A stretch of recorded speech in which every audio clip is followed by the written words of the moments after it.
2022, there are 1.7 million fewer people in absolute poverty after housing costs than what there were in 2009-2010, including 400,000 fewer children. So I certainly believe this government is taking lots of action to address poverty, particularly in work poverty, but I would agree that making Scotland the highest tax part of the UK does not help with that. John Stevenson. Yeah, Mr. Speaker.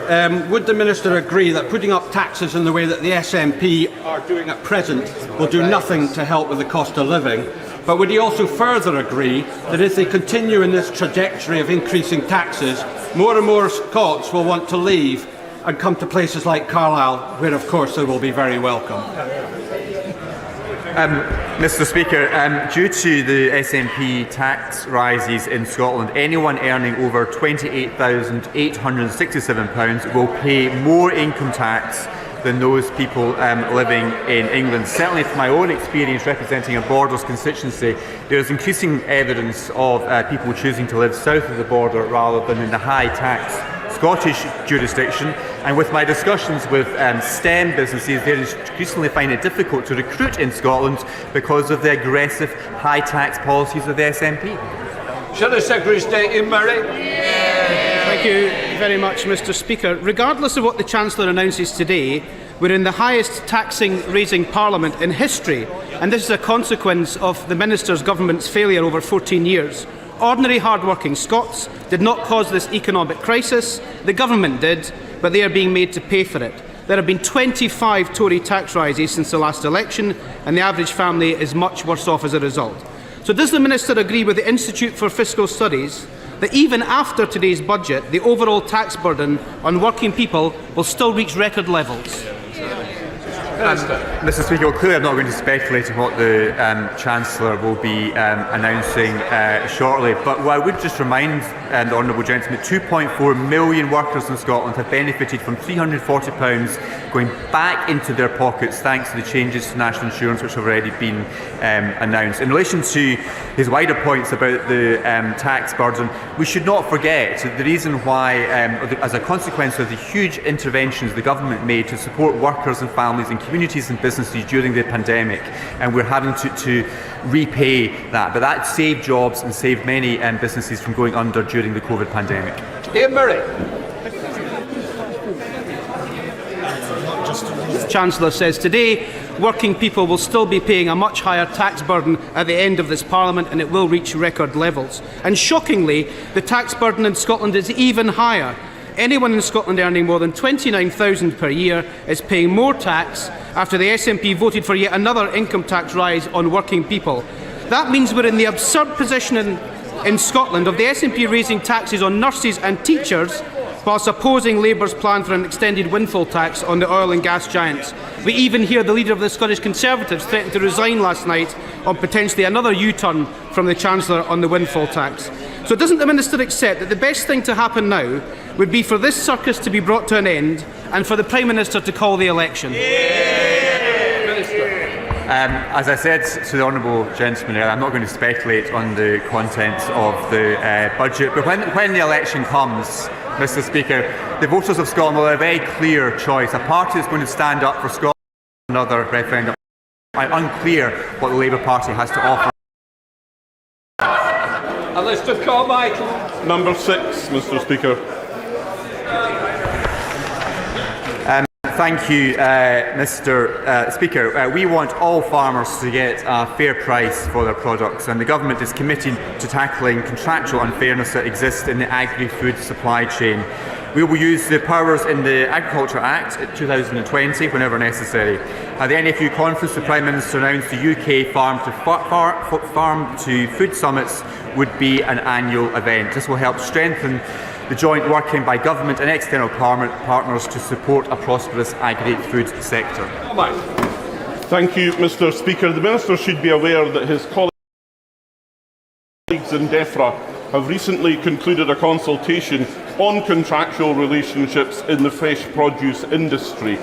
At a time when 23% of dairy farmers doubt that they will continue in business into 2025, will he impress on his colleagues in DEFRA and the Department of Trade that action now in relation to that consultation is urgent?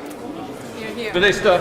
Mr. Speaker, as a Borders farmer's son, I completely understand the invaluable work that farmers and crofters do to put food on our tables across Scotland and indeed across the United Kingdom. And this government will continue to support the agriculture and food production sector. Scotland Office Ministers regularly attend the Interministerial Group for the Environment, Food and Rural Affairs, along with representatives from the devolved administrations. This group oversees how changes to price, supply and trade affect our markets, and will continue to take whatever action is necessary to support this important sector. Smith. Question number 7. Secretary of State. Mr. Speaker, our union is strong. Scotland's contribution, yes it is.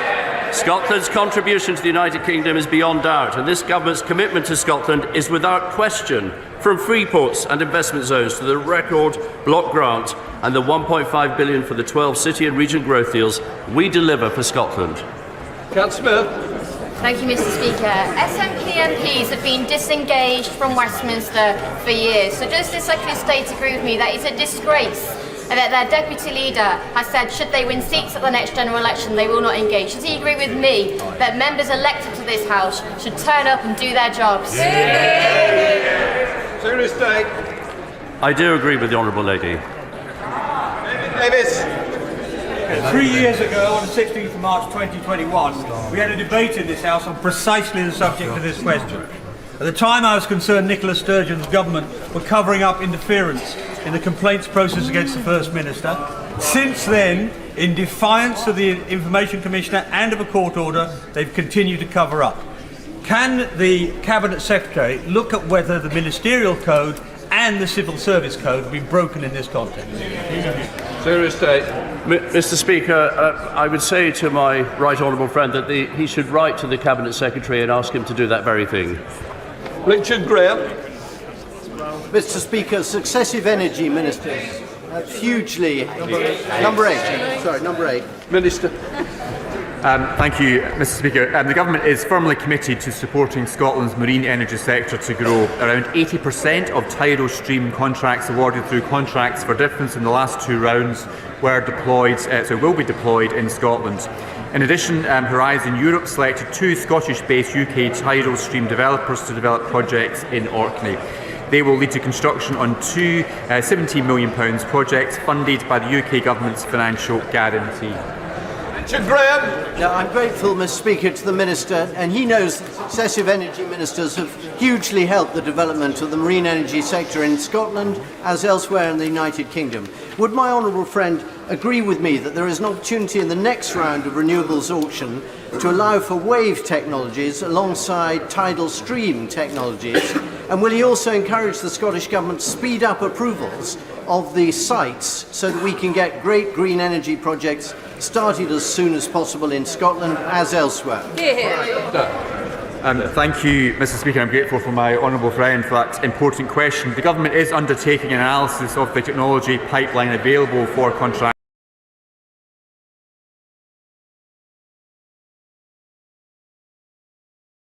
for difference auction round 6 against our legal obligation to ensure the auction tidal stream and wave energy.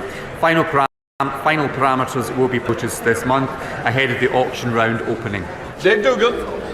The Sea Star tidal farm off the coast of Orkney is set to be the largest tidal energy farm anywhere in the world and was supported by EU funding through the European Marine Energy Centre. This comes after Edinburgh University's report finds that the UK government can save hundreds of millions of pounds by bringing forward the development of tidal by years if it worked closer with its EU partners. It's quite clear that the EU's role in this in Europe and around Scotland is very important. So if Scotland is better together with anyone, isn't it better together with the EU and its investment in tidal? Mr. Speaker, what a load of nonsense from the honourable member. Scotland is much better served by being part of the United Kingdom and will continue to support all renewable energy sectors, including tidal. Jamie Stone. Number 10, Mr. Speaker. Minister. Mr Speaker, this government recognises the invaluable work that all NHS workers do. I see this every day of the week in my own constituency in the Scottish Borders. That's why the Secretary of State for Health and Social Care has written to the Scottish Government regarding working together to reduce patient waiting times. We continue to be open to exploring this further. Mr Speaker, I have a lady constituent who suffers from a rare and dangerous condition called subglottal stenosis.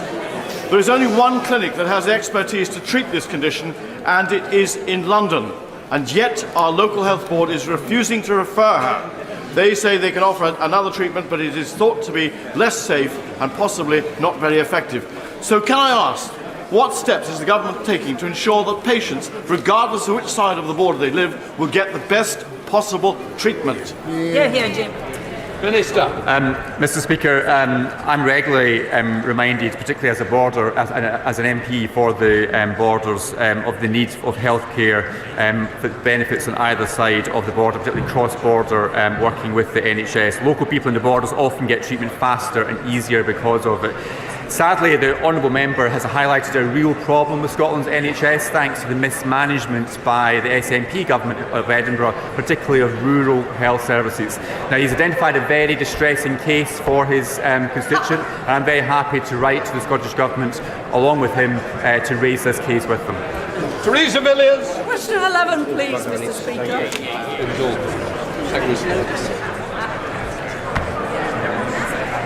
Mr Speaker, Scotland Office Ministers have banged the drum tirelessly to promote the Scottish food and drink industry overseas, including on trade missions in Europe, India, the United States of America and Vietnam.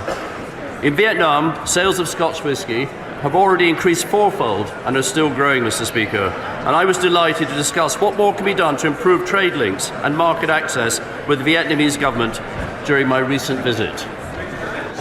Scotland's farming and fish sector produces some of the finest produce in the world, so will the Secretary of State do all he can to promote the sale of Scottish smoked salmon abroad as a premium product known the world over? Secretary of State. Well, I think I heard smoked salmon, Mr Speaker, and it's not just smoked salmon. The most recent figures show that Scotland's world-leading food and drink sector accounted for 29% of all UK food and drink exports. To help the sector continue to flourish, this government has secured trade agreements with 71 non-EU countries and the EU, and the total UK trade with these partners is worth £808 billion. Shannon. Thank the Minister for that answer. Minister, Scotland's food exports have shown... The order. Mr Cunningham, sit down. Jim Shaw. Thank you, Mr Speaker. Scotland's food exports, some of those companies have been prevented of trading with Northern Ireland. There is now an Intertrade UK body set up as a result of the discussions that have taken place. Can I ask the Minister this question? What is the Minister and his department doing to ensure that those companies who have stopped trading are encouraged to start trading again with Northern Ireland? Secretary of State. Well, Mr Speaker, that in the UK command paper, we've setting up the East-West Council, and the East-West Council will work to bring around those solutions. Jim Blackford. Question number 12, Mr Speaker. Secretary of State.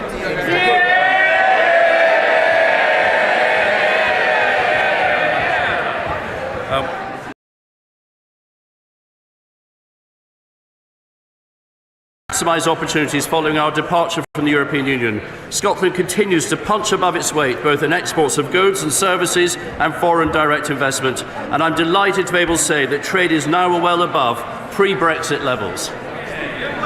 Mr Speaker, Scotland has been hammered by Westminster's imposition of a hard Brexit, with the Scottish salmon industry alone suffering additional £12 million of Brexit red tape costs. Across every sector of Scotland's economy, Brexit has added red tape costs, limited access to vital workers and limited markets. Is the Secretary of State proud of his legacy and includes a deliberate and avoidable undermining of Scotland's economy? Mr Speaker, as the honourable gentleman will appreciate, our departure from the EU has allowed us to forge new relationships. Consequently, Scotland's exports are performing well, up 13%. David Dewick. Very much, Mr Speaker. friend join me in welcoming the completion of fisheries negotiations with Faroe, resulting in 2,200 tonnes of fishing quota, mostly for the Scottish fleet? And will he also agree that since the UK became an independent coastal state, the Scottish fleet and those who negotiate on their behalf, including the SNP, Scottish Government ministers and their officials, have a far stronger voice in these annual negotiations than if the SNP had their way and went back into the EU and the Common Fisheries Policy? My honourable friend is a great champion for the fishing industry, and I completely agree with him. We now come to Prime Minister's questions, but we are joined today in the gallery by the Speaker of the Supreme Council of the Kyrgyz Republic. I now call Charlotte Nichols. Number 1, please, Mr. Speaker. Mr. Speaker, this morning I had meetings with ministerial colleagues and others. In addition to my duties in this House, including listening to the Chancellor's budget statement, I shall have further such meetings later today. Charlotte Nichols. Thank you, Mr. Speaker. The UK used to be a world leader in psilocybin research, but despite the calls from the Home Affairs Select Committee, leading researchers, charities and veterans organisations and the Royal College of Psychiatrists, we've shamefully fallen behind on breakthrough treatment for conditions like PTSD and depression, causing misery to millions of people in our country. Can the Prime Minister explain why this policy remains the responsibility of a Home Office that can't give it the attention it deserves, and why it's okay that American, Canadian and Australian patients can access treatment British patients can't? Prime Minister. Mr. Speaker, I completely sympathise and understand why people suffering from distressing conditions will want to seek the best possible treatment available, and I thank the Honourable Lady for raising the issue. We are committed to ensuring that the UK is a world-leading jurisdiction for pharmaceutical, clinical and other medical research, and we have in fact asked the Advisory Council on the Misuse of Drugs to review barriers to legitimate medical research involving controlled drugs such as psilocybin. Our response to the Council's recommendations, I'm pleased to tell the Honourable Lady, will be published as soon as possible. Dr. Curran. Thank you, Mr. Speaker. My constituency has a long and proud history of farming, with generations of the same family helping to feed our nation. And not since World War II have we been so aware of how important food security is to our national security. So will the Prime Minister update the House on what his government is doing to support our fantastic farmers? Mr. Speaker, as I set out at the NFU conference just a couple of weeks ago, we will always back British farmers to continue to produce fantastic food. We're accelerating that plan with the largest package of grants ever, and indeed one of those new schemes opens just today, supporting farmers with up to £125,000 towards the purchase of new equipment and technology. Our schemes in England are all about more choice, Mr. Speaker, not less, and unlike Labour in Wales, we will never introduce top-down arbitrary targets that damage farm incomes, damage our food security and take farmers back to square one. We now come to the Leader of the Opposition, Keir Starmer. Thank you, Mr. Speaker. 3 years ago, Sarah Everard was walking home when she was abducted and murdered by a serving police officer who should have been trusted to keep her safe. As a father, I can't imagine the pain her parents, her family and her friends are going through in this difficult anniversary week. Lady Angelina's report exposes the appalling failure in police vetting and in misconduct processes. And I'm very troubled by its conclusion that there is, and I'm going to quote it, nothing to stop another Cousins operating in plain sight. How can that be the case 3 years on from this horrendous crime?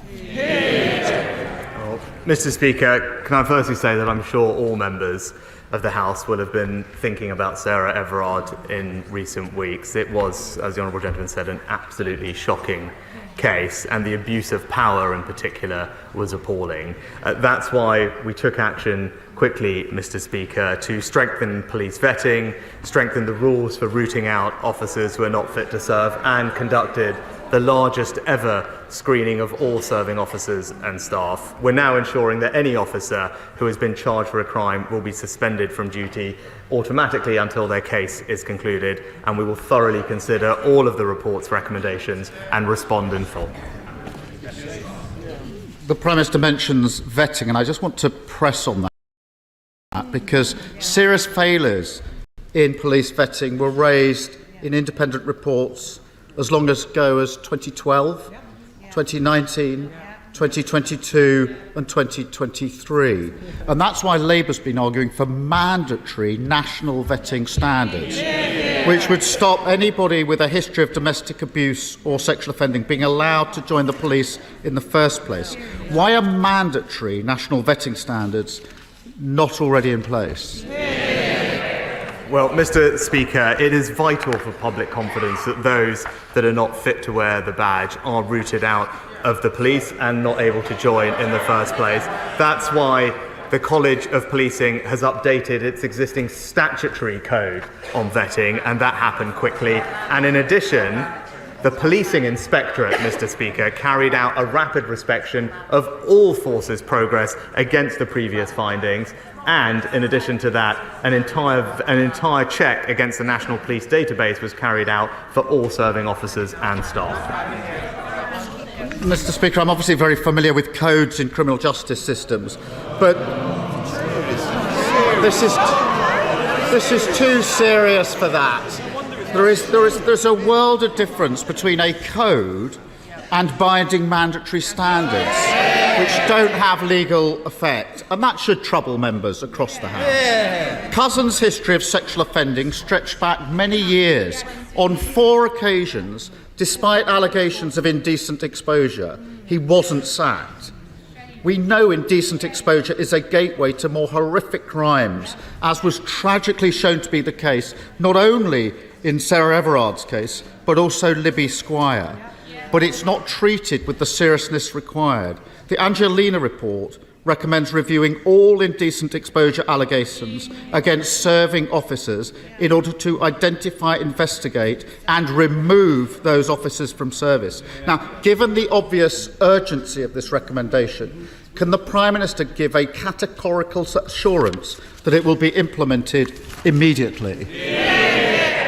Mr. Speaker, as the Home Secretary addressed this specifically when he made his statement, indecent exposure, just like any other kind of sexually motivated crime, is abhorrent. And we expect police chiefs to take it extremely seriously.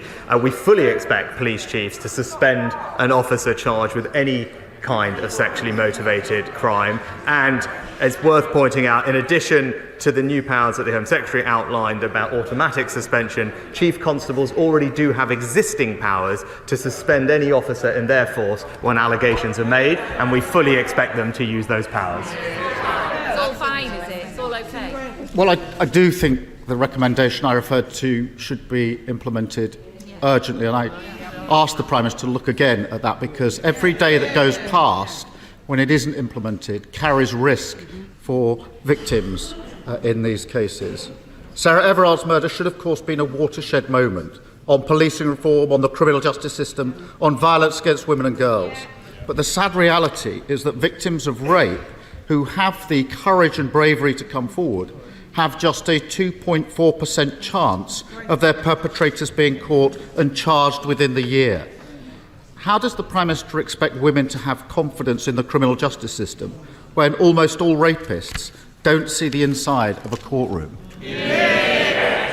Mr. Speaker, as we acknowledged a couple of years ago, of course we need to do more to improve rape outcomes in the criminal justice system.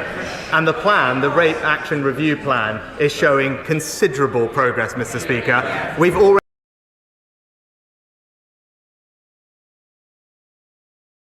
were last in office, Mr. Speaker, by the way, using a power that the Labour Party voted against in this House. And thanks to our action plan, we've seen police referrals double, charges double, and last year there was a 50% increase in rape convictions, and now rapists will serve every single day of their sentence behind bars. And the honourable gentleman did raise his time at the Crown Prosecution Service, but he hasn't acknowledged that under his tenure, rape convictions actually dropped. Well, the Prime Minister knows that is going to be fact-checked. He also knows I support tough sentences. I really do think that the victims of violence against women and girls deserve better than this nonsense from the Prime Minister. It needs to be taken seriously. It's not games, Prime Minister. We all want more victims to come forward, but we have to be honest. unless things change, the criminal justice system will continue to fail them. That's why we're committed to introducing specialist rape and sexual offences teams in every force to give victims specialist support and confidence that their experience will be investigated properly. When will the Prime Minister commit to doing the same? Mr. Speaker, we've already implemented a rape action review plan. He says we're taking this seriously. Here are the things that we have done, Mr. Speaker. We have ended the appalling digital strip search that victims had to go through with their mobile phones. We've ensured that there's better use of pre-recorded cross-examination. We've rolled out Operation Sorteria with incredible success across all national police forces, and we have increased significantly the number of independent sexual domestic violence and abuse advisors to up to 1,000, and there is more specialist training in all police forces for these prosecutions. That is a plan that we've already put in place. It's a plan that is working to ensure that we can keep women and girls in our country safe. Mr. Speaker, the problem is the rosy picture the Prime Minister tries to paint of the current criminal justice system is completely at odds with the confidence many women currently have in it. And with the publication of the Angelina report, the country deserves to know that we're doing all we can to make our country safe for women. That starts with what should be the most basic task, creating a safe workplace here in Westminster. And at the moment, as everyone in this House knows, we are failing in that endeavour, and we all have a duty to change this. So when will he make time for the vote on banning from Parliament MPs who face allegations of sex offences? Prime Minister. Mr. Speaker, it is absolutely right that we ensure our communities are safe for women and girls. That's why we passed the landmark Domestic Abuse Act. That's why we set up a new 24/7 victim support line. It's why we've quadrupled funding for victim support, and why we are investing in practical things like CCTV and better street lighting in safer communities up and down the country. Now, of course, there is always more we can do, but this government has a strong track record in ensuring that women across this country will feel safe.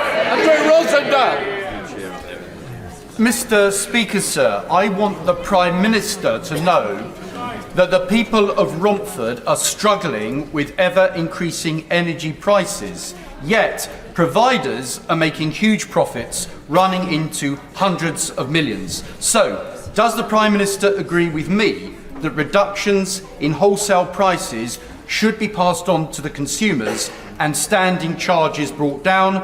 And will the government hold utility companies to account for their actions?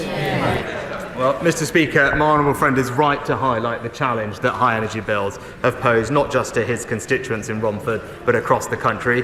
That's why we stepped in with a significant package of support, paying for around half of a typical household energy bill when prices were at their highest. My honourable friend, I know, will join me in welcoming the fact that the energy price cap is set to fall by almost £250 in April, which will bring relief to many families, but we must hold companies to account, and that's why we introduced the energy profits levy on the windfall profits caused by an unexpected increase in energy prices, and we are going further to cut costs for people by cutting their taxes and putting more money in their family bank accounts. SNP Leader Stephen Flynn. Mr. Speaker, much to my surprise this morning, it's been widely reported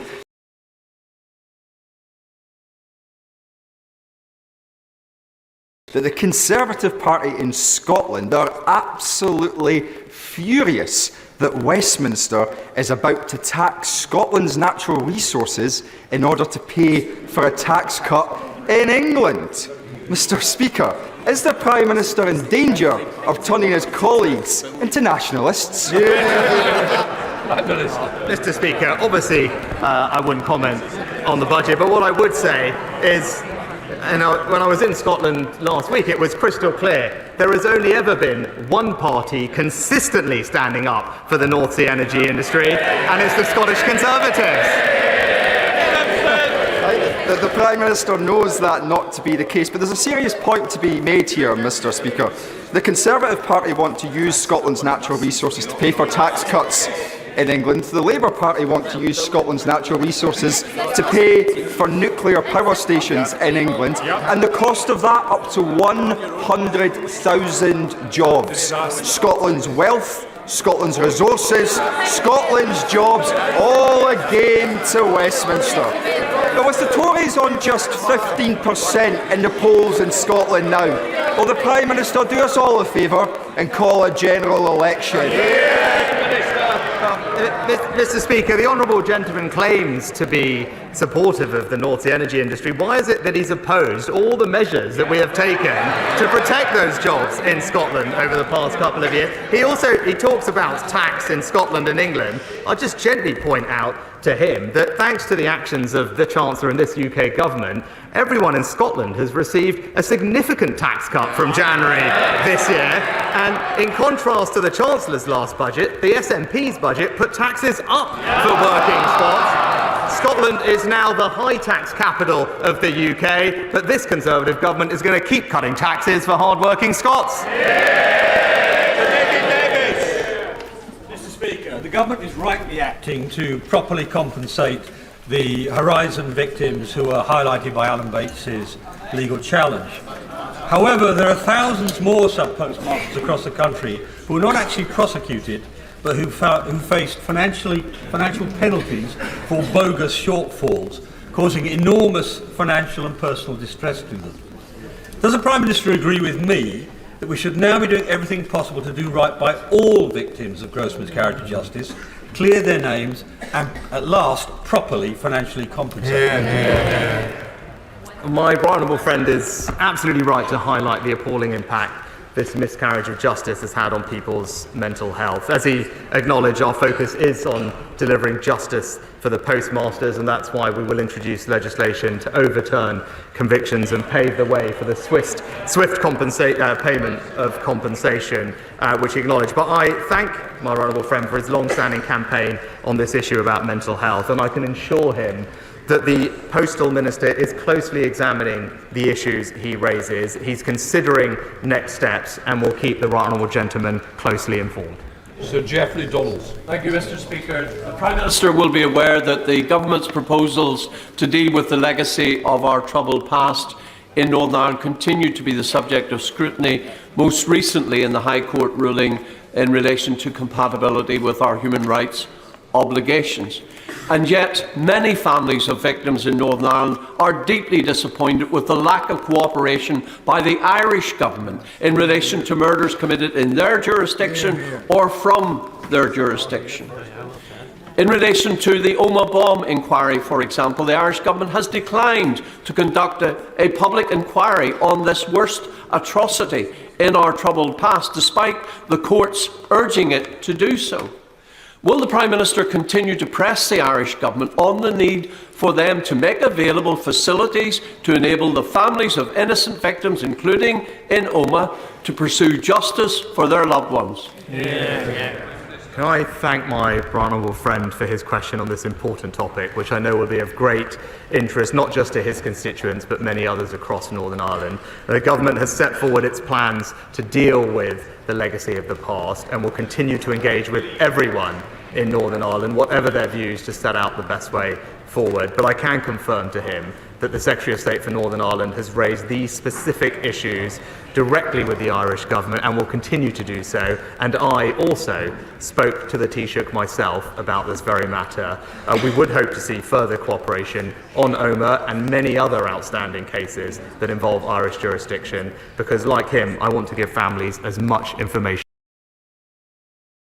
He has increased military spending by 68% to 7.5% of GDP. He claimed this month that over 520,000 new jobs have been created in their arms industry, which now employs an estimated 3.5 million Russians. On my recent visits to Ukraine, I've met with government ministers and senior military figures who have expressed great frustration to me about the length of time it is taking to develop collaboration in building a defence manufacturing capability jointly with UK defence companies in Ukraine. So will my honourable friend meet with me to discuss how we can unblock the bureaucracy and, as our Ukrainian friends say, build the arsenal of the free world together? Well, I can reassure my honourable friend that we remain steadfast in our support for Ukraine, and we will not allow Putin to achieve his aim of eradicating Ukrainian freedom and democracy.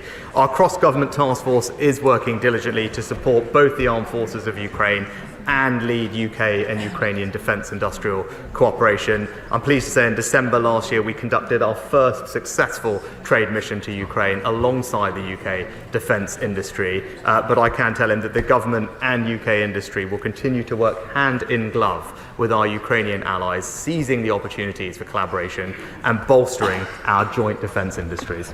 Stringer. Mr. Speaker, last week the IPPR published a paper, The State of the North. That paper predicted that wealth inequalities, already too large between the North and the South East, would increase to nearly £250,000 per head by the end of this decade.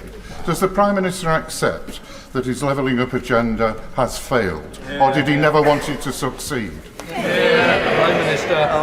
Mr. Speaker, on the contrary, inequality in our country has actually declined under this Conservative government. And when it comes to levelling up in the North, it's actually the North that has received some of the highest amounts of per capita levelling up funding of any region in the country. And I know when he last popped up to ask me a question about our investment in the North, I was wondering if he's managed to get an answer as to what exactly the Labour Party's position on HS2 is. Because I'd still like to know, because what we're doing is taking that money and reinvesting every penny of it across the North in forms of transportation that people use every day, delivering benefits quicker to communities not just in his constituency, but across the entire North, and it's been warmly welcomed everywhere that I've been. Thank you, Mr. Speaker. Would my right honourable friend agree that the performance of the Labour Party in voting down our Rwanda bill in the House of Lords is a disgrace? It is only the Conservative government and the Conservatives who have a plan for dealing with illegal immigration and the people smuggling. Action on illegal immigration is a top priority in my constituency, and Labour has no policy or plan on this at all. Well, Mr. Speaker, my honourable friend makes an excellent point. He knows, like I know, that if you want to fully stop the boats, you need to have a working deterrent. That means if someone comes here illegally, you must be able to remove them to a safe third country alternative. That's why the Rwanda scheme is so important, and that's why we're determined to see it through. But it was just in the last week an independent report was published talking about the Labour Party's policies in this area, which made it crystal clear that they don't have a plan to stop the boats, and in fact their idea would see the UK accept hundreds of thousands more migrants. Thank you very much, Mr. Speaker. Which part of his economic legacy is the Prime Minister most proud of? Is it presiding over the highest tax burden since the Second World War? Or is it delivering the slowest real wage growth since the Napoleonic War? Mr. Speaker, saving 10 million jobs in the pandemic with the furlough scheme. The Prime Minister will know that there is consensus across this House on the need to build new houses. Where that consensus breaks down is where those houses should be built. Does the Prime Minister agree with me that wherever possible, new houses should be built on brownfield sites, not on green spaces, not on greenfield, and certainly not on prime farmland?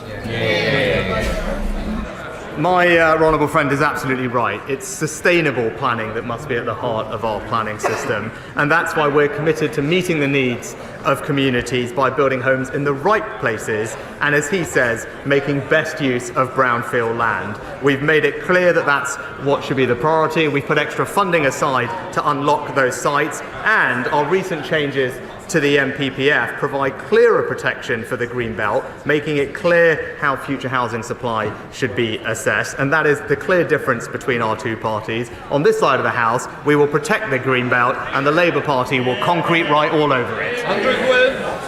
Thank you. Mr. Speaker, in some jurisdictions, ministers routinely publish their tax returns. The Prime Minister voluntarily published his UK tax returns last year. Does the Prime Minister agree that ministers of the Crown should publish their tax returns as a matter of course? And has he ever filed any returns in the USA that have not been published? Mr. Speaker, I don't think that would be proportionate or appropriate. And what I've done is, I don't think it would be proportionate for all ministers to publish their tax returns. In keeping with the long-standing tradition, I voluntarily published my tax return, as did the Chancellor. I think that is the right balance, and I've been completely transparent about that as I've done it. Thank you, Mr. Speaker. Last year, a number of us were on the first transatlantic flight powered by sustainable aviation fuel. This week, IAG made its first major purchase of that fuel. But that fuel is coming from the United States.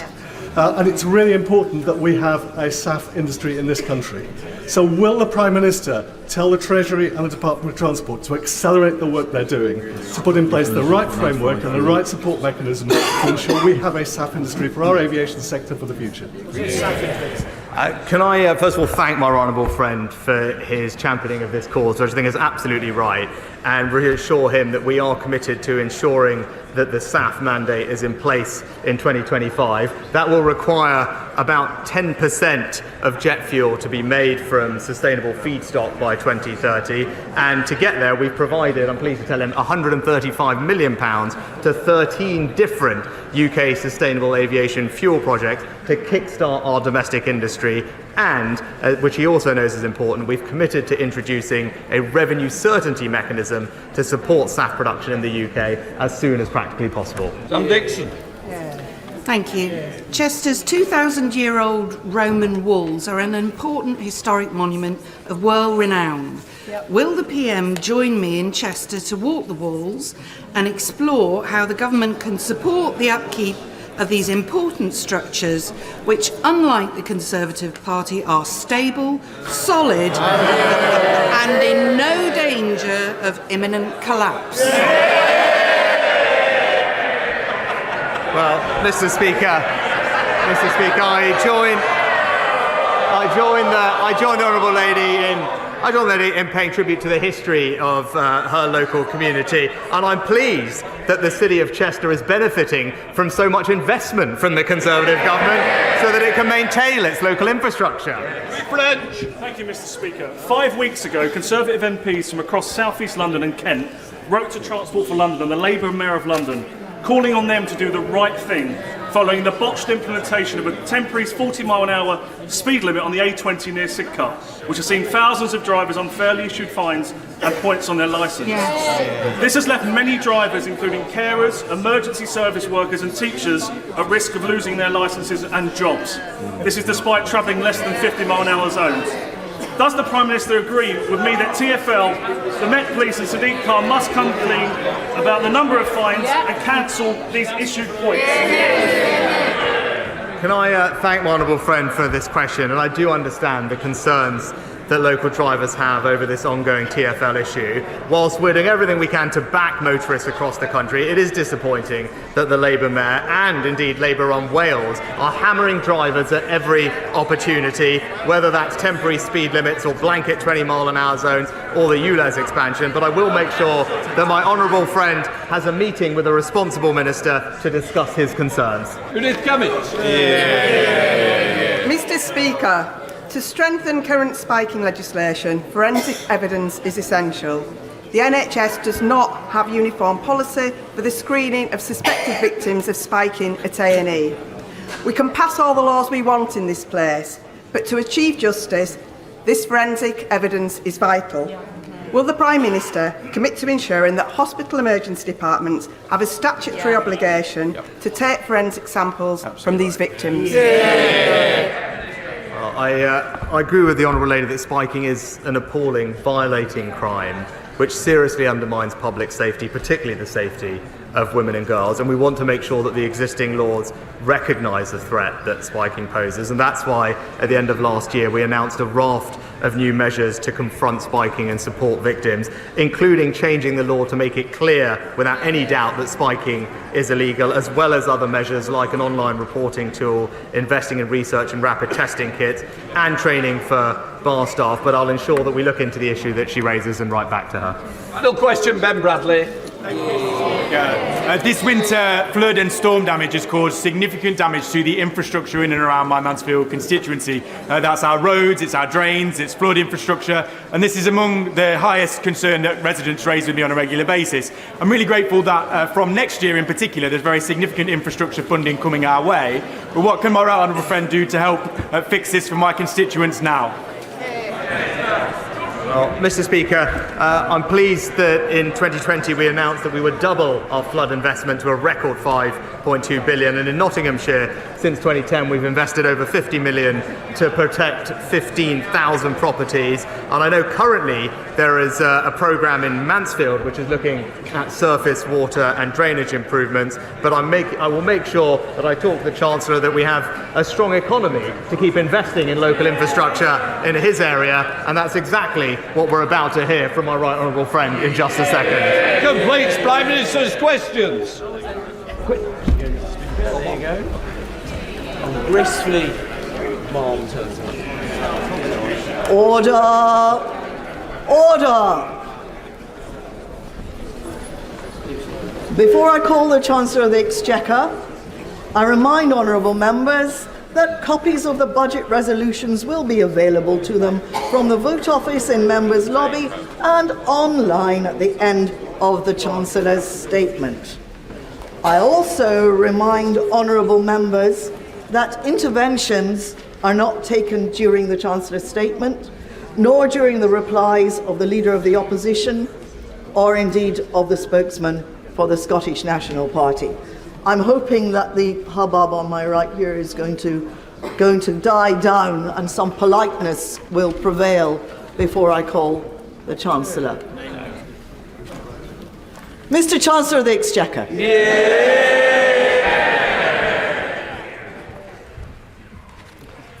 Madam Deputy Speaker, as we mourn the tragic loss of life in Israel and Gaza, the Prime Minister reminded us last week of the need to fight extremism and heal divisions.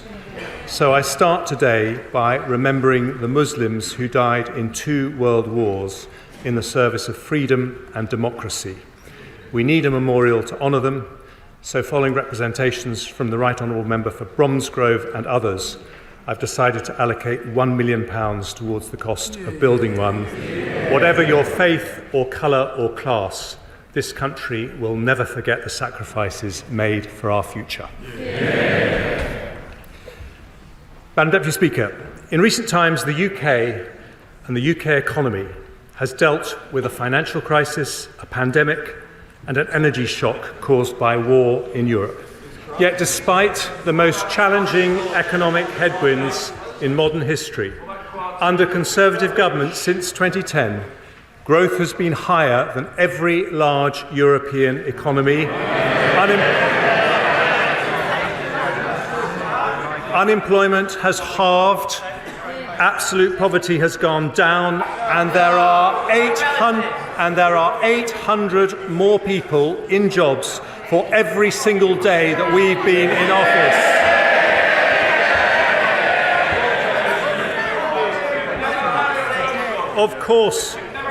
Of course, interest rates remain high as we bring down inflation. But because of the progress we've made, because we are delivering the Prime Minister's economic priorities, we can now help families not just with temporary cost of living support, but with permanent cuts in taxation. We do this to give much needed help in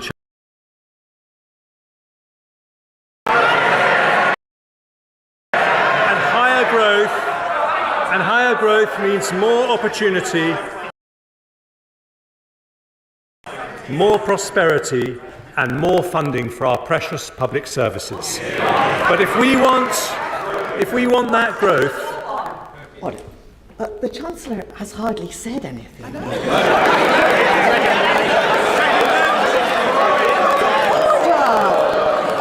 You can't get excited yet. Now, other people want to hear what the Chancellor has to say, and it's matters. So, we'll have a bit of good behaviour, please. Chancellor. Thank you, Madam Deputy Speaker. If we want that growth to lead to higher wages and higher living standards for every family in every corner of the country, it cannot come from unlimited migration.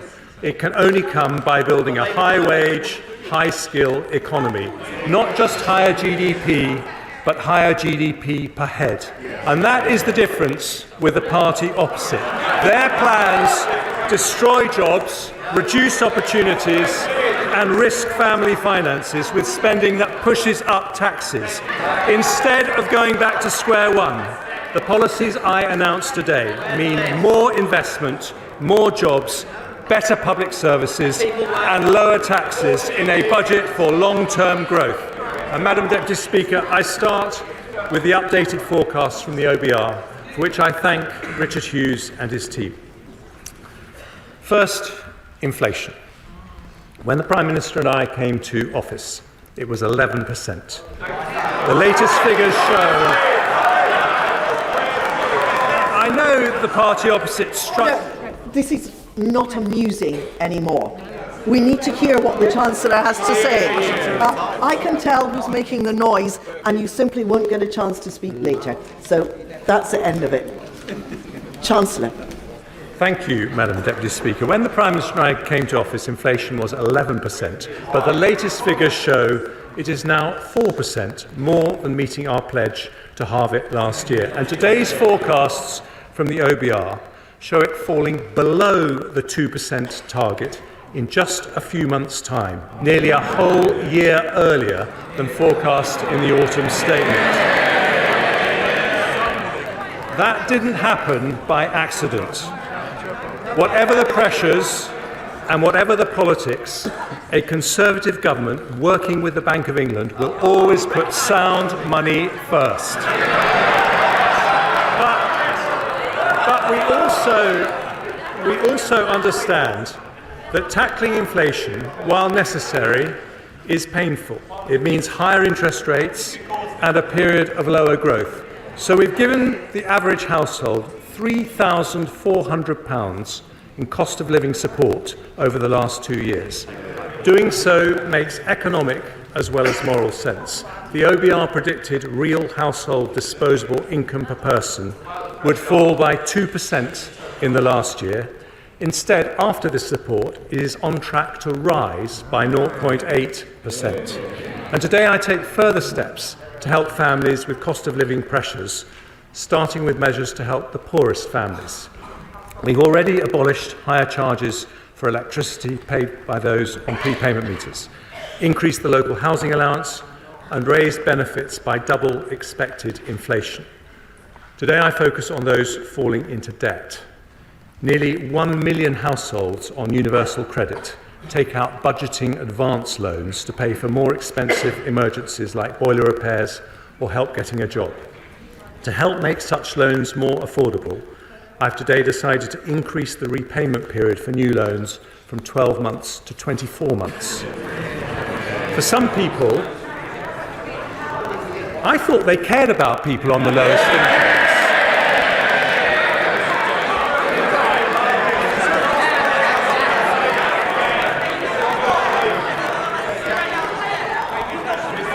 Trust the Labour Party not to want to hear about debt. For some people, the best way to resolve debt is through a debt relief order. But getting one costs £90, which can deter the very people who need them the most. So having listened carefully to representations from citizens' advice,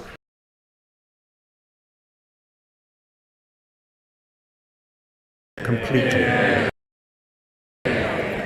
Next, the Household Support Fund. It was set up on a temporary basis and due to conclude at the end of this month. Now is not the time to stop the targeted help it offers. We will therefore continue it at current levels for another 6 months. Next, I turn to a measure that will help businesses and households more broadly. In the autumn statement, I froze alcohol duty until August of this year. Without any action today, it would have been due to rise by 3%. But I've listened carefully to my right honourable friends from Altrincham and Sale West, the Vale of Glamorgan, and my right honourable friend from Murray, who is a formidable champion of the Scottish whisky industry. I also listened to Councillor John Tonks from Ash, a strong supporter of the wonderful Admiral pub, who pointed out the pressures facing the industry. So today I've decided to extend the alcohol duty freeze until February 2025. This benefits 38,000 pubs across the UK, and on top of the £13,000 saving a typical pub will get from the 75% business rates discount I announced in the autumn. We value our hospitality industry and are backing the great British pub. Another cost that families and businesses worry about is fuel. Now, the Shadow Chancellor complained about the freeze on fuel duty, and Labour has opposed it at every opportunity. The Labour Mayor of London wants to punish motorists even more with his ULEZ plans, but lots of families and sole traders depend on their car. If I did nothing, fuel duty would increase by 13% this month. So instead I've listened to my right honourable friends for Stoke-on-Trent North, Dudley North, Witham and others, as well as the Sun newspaper's Keep It Down campaign. I have, as a result, decided to maintain the 5p cut and freeze fuel duty for another 12 months. This will save the average car driver £50 next year and bring total savings since the 5p cut was introduced to around £250. Taken together with the alcohol duty freeze, this decision also reduces headline inflation by 0.2 percentage points in 24/5, allowing us to make faster progress towards the Bank of England's 2% target. Madam Deputy Speaker, there can be no solid growth without solid finances. An economy based on sound money does not pass its bills to the next generation. When it comes to borrowing, some believe there is a trade-off between compassion and fiscal responsibility. They are wrong.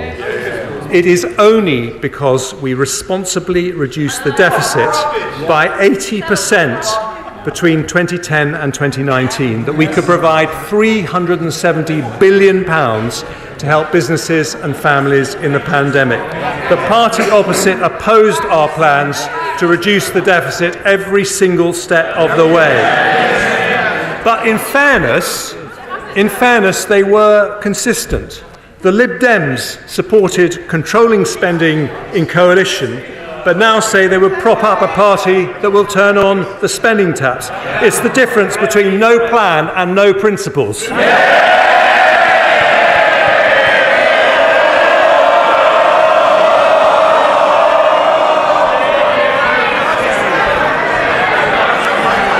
And I'm delighted the right honourable gentleman from the Lib Dems was here to hear it for once.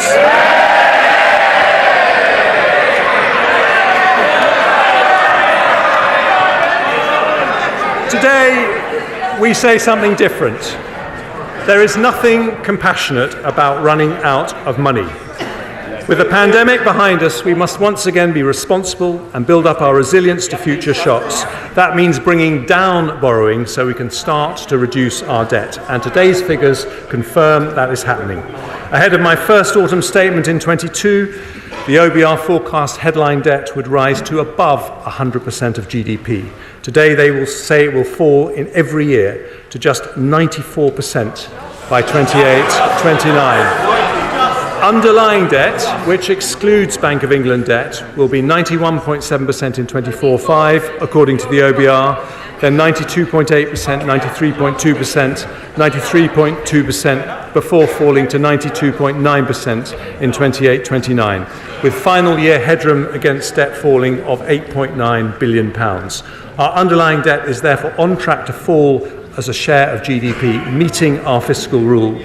And we continue to have the second lowest level of government debt in the G7, lower than Japan, France, or the United States. We also meet our second fiscal rule for public sector borrowing to be below 3% of GDP 3 years early. Borrowing falls from 4.2% of GDP in 23-24 to 3.1%, 2.7%, 2.3%, 1.6% and 1.2% in 2028-29. By the end of the forecast, borrowing is at its lowest level of GDP since 2001. None of that, of course, would be possible if Labour implemented their pledge to decarbonise the grid 5 years early by 2030. By their own calculations, that costs £28 billion a year to do. But last month, after flip-flopping for months, they said they're not going to spend the £28 billion after all, but somehow they'll meet their pledge. Somehow, Madam Deputy Speaker, can only mean one thing: tax rises on working families. Same old Labour. Today, in contrast, a Conservative government brings down taxes with borrowing broadly unchanged. In fact, borrowing is slightly lower than the autumn statement. And the fact that we are bringing borrowing down is something of particular importance to one very special person. Sir Robert Stamen is the outgoing Chief Executive of the Government's Debt Management Office. And after 20 years of exceptional public service, he is in the gallery. Thank you, Sir Robert. I now turn to growth. Just after I became Chancellor, the OBR expected GDP to fall by 1.4% in the following year. In fact, it grew, albeit slowly.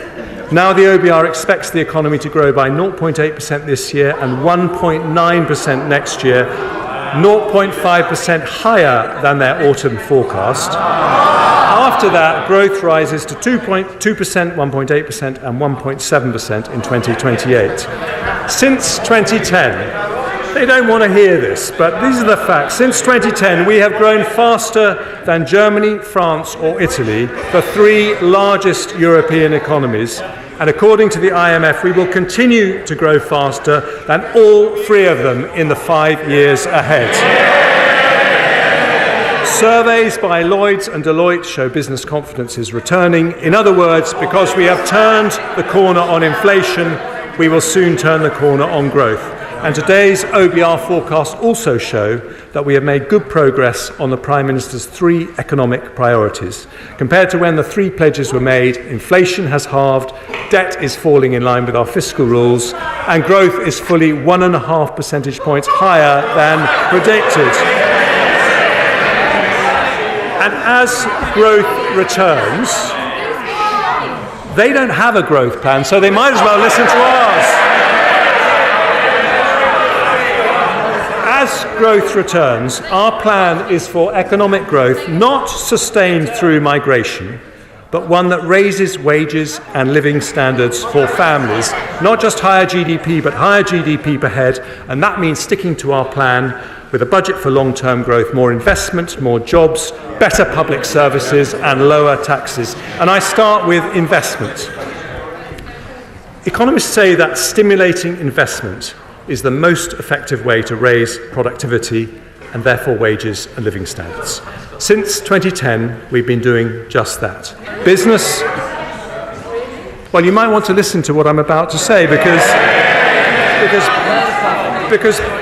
business investment has risen from an average of 9.3% of GDP under Labour to 9.9% under the Conservatives. And this year it will be 10.6% of GDP. That is £30 billion more business investment than if it had continued at Labour levels. And it's still going up. In the short period since the autumn statement, Nissan have announced they'll build 2 new electric car models in the UK. Microsoft and Google have announced data centres worth over £3 billion. Thanks to my right honourable friend, the Business Secretary, The Global Investment Summit unlocked £30 billion of investment. In fact, since 2010, greenfield foreign direct investment has been higher than anywhere else in Europe. And for the last 3 years, we have been the third highest in the world after the United States and China. And we're not stopping there. In the autumn statement, I announced we would introduce permanent full expensing, a £10 billion tax cut for businesses that gives the UK the most attractive investment tax regime of any large European or G7 country. It was welcomed by over 200 business leaders, with the CBI saying it was a game changer and the single most transformational thing we could do to fire up the British economy. And today I take further steps to boost investment. Having listened to calls from the CBI, Make UK and the BCC, we'll shortly publish draft legislation for full expensing to apply to leased assets, a change I intend to bring in as soon as it's affordable. We'll also help small businesses, something close to my own heart. As well as the business rate support and work on prompt payments I announced in the autumn, I'll provide £200 million of funding to extend the recovery loan scheme as it transitions to the growth guarantee scheme, helping 11,000 SMEs access the finance they need. And following representations from the Federation of Small Business, as well as honourable members for Loughborough, Southend West and Rother Valley, I will reduce the administrative and financial impact of VAT by increasing the VAT registration threshold from £85,000 to £90,000 from April the 1st, the first increase in 7 years. That will bring tens of thousands of businesses out of paying VAT altogether and encourage many more to invest and grow. I now move to measures to address historic underinvestment in our nations and regions. Since we started levelling up in 2019, 2/3 of all new salaried jobs have been created outside London and the South East. We've announced 13 investment zones and 12 free ports, which continue to attract investment, including recently, thanks to the efforts of Mayor Ben Houchen from the Numa Group, who are investing £15 million into the Tees Valley Investment Zone. Today, working with the Levelling Up Secretary, I devolve further power to local leaders who are best placed to promote growth in their areas. I can announce the North East Trailblazer devolution deal, providing a package of support for the region potentially worth over £100 million. I'll devolve powers to Buckinghamshire, Warwickshire, and to the most beautiful county in England, Surrey. I see the Leader of the Opposition smiling because, like me, he is a Surrey boy. I know he's been taking advice from Lord Mandelson, who yesterday rather uncharitably said he needed to shed a few pounds. Ordinary families will shed more than a few pounds if that lot get in.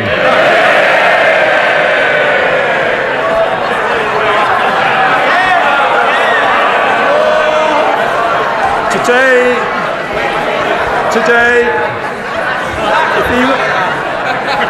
if he wants to join me on my marathon training, he's most welcome as well. Today, we continue to spread opportunity throughout the country by allocating £100 million of levelling up funding to areas including High Peak, Dundee, Conway, Erewash, Redditch and Coventry to support cultural projects in these communities, alongside support for capital projects across the country, including in Bingley. We are expanding the long-term plan for towns to 20 new places, including Darlington, home of the Treasury's fantastic Darlington Economic Campus, Coleraine, Peterhead, Runcorn, Harlow, Eastbourne, Arbroath and Rhyl, providing each with £20 million of funding to invest in community regeneration over the next decade. We'll provide £15 million in new funding to the West Midlands Combined Authority to support culture, heritage and investment projects on the recommendation of our go-getting Mayor Andy Street. and we'll allocate £5 million to renovate hundreds of local village halls across England so they can remain at the heart of their communities. And because this is a Conservative and Unionist government, we'll also set aside funding to support the Saxavord Spaceport in Shetland, an agri-food launch pad in mid-Wales, and funding to support Northern Ireland's businesses to expand global trade and investment opportunities. As a result of the decisions we take today, the Scottish Government will receive nearly £300 million in Barnett consequentials, with nearly £170 million for the Welsh Government and £100 million for the Northern Ireland Executive. I do appreciate that a tax-cutting budget is very uncomfortable for the biggest tax risers in the United Kingdom. We also want to level up opportunity across the generations, including building more houses for young people, and we're on track to deliver over 1 million homes in this Parliament. Last week, the Levelling Up Secretary allocated £188 million to support projects in Sheffield, Blackpool and Liverpool, and today I go further, allocating £242 million of investments in Barking Riverside and Canary Wharf, which together will build nearly 8,000 houses, as well as transforming Canary Wharf into a new hub for life science companies.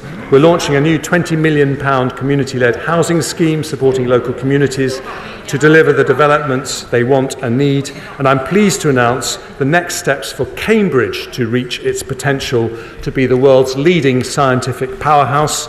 I confirm there will be a long-term funding settlement for the Future Development Corporation in Cambridge at the next spending review, with over £10 million invested in the coming year to unlock delivery of crucial local transport and health infrastructure. The final levelling up measures I announced today support North Wales, where I have many happy childhood memories, in mould, following representations from the Honourable Member for the Vale of Clwyd. We will help fund the renovation of Theatre Clwyd. And I can announce this week the Government has reached agreement on a £160 million deal with Hitachi to purchase the Wilfer site in Innismarn and the Oldbury site in South Gloucestershire. Innismarn has a vital role in delivering our nuclear ambitions, and no one should take more credit for today's announcement than my tireless, tenacious and turbocharged honourable friend Innismarn. More investment by large businesses, more support for small businesses, promoting investment in our nations and regions, all part of a budget for long-term growth that sticks to our plan to deliver more jobs, better public services and lower taxes.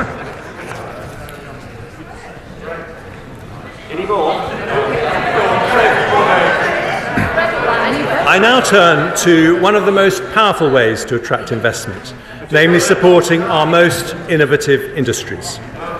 Outside the US, we have the most respected universities, the biggest financial services sector, and the largest tech ecosystem in Europe. We have double the AI startups of anywhere in Europe, double the venture capital investment, and a tech economy now double the size of Germany and 3 times the size of France. We're on track to become the world's next Silicon Valley. In today's budget for long-term growth, I take further steps to attract investment into our technology-related industries.